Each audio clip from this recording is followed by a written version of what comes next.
Sekarang udah banjir ini, udah longsor ini. Belum ada tuh orang yang ditangkap, dijadiin tersangka gara-gara banjir longsor di Sumatera. Itu loh. Jelas kan?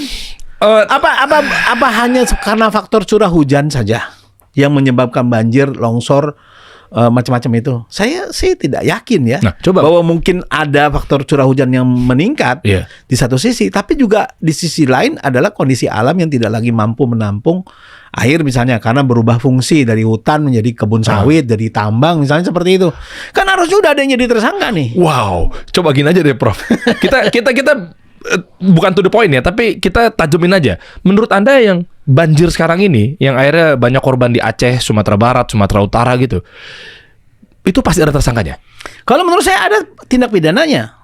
Itu berarti soal dari tersangkanya siapa itu nanti soal lain ya. Tetapi ini pasti ada tindak pidananya di sana. Boleh saya tebak, apakah itu dari oknum perusahaan kelapa sawit? Ya, oknum perusahaan dan oknum pejabat. Bagaimana dia operasional kalau nggak ada izin dari pejabat? Bagaimana operasional dia kalau nggak dilindungi pejabat? Pejabat yang dimaksud adalah dari kementerian terkait? Bisa jadi kementerian, bisa dari pemerintah daerah.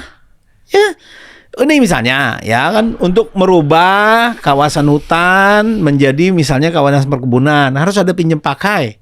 Pinjam pakainya kan dari pemerintah pusat, dari Kementerian Kehutanan. Sudah nggak ada visibility study-nya yang menunjukkan bahwa ini aman. Maksud Anda berarti kementerian terkait, misalnya Kementerian Kehutanan atau Kementerian SDM harus diaudit? Ya harus diaudit, semua yang memberikan izin di kawasan itu harus diaudit gitu loh. Apakah kemudian kemarin prosesnya sudah benar atau tidak? Orang kan tidak melihat bahwa itu proses benar atau tidak karena nggak ada dampak. Begitu udah ada dampak, ribuan loh yang meninggal. Sekitar berapa? 80.000 orang apa katanya mengungsi. Ada sekian orang yang masih hilang. Ada sekian rumah yang hancur.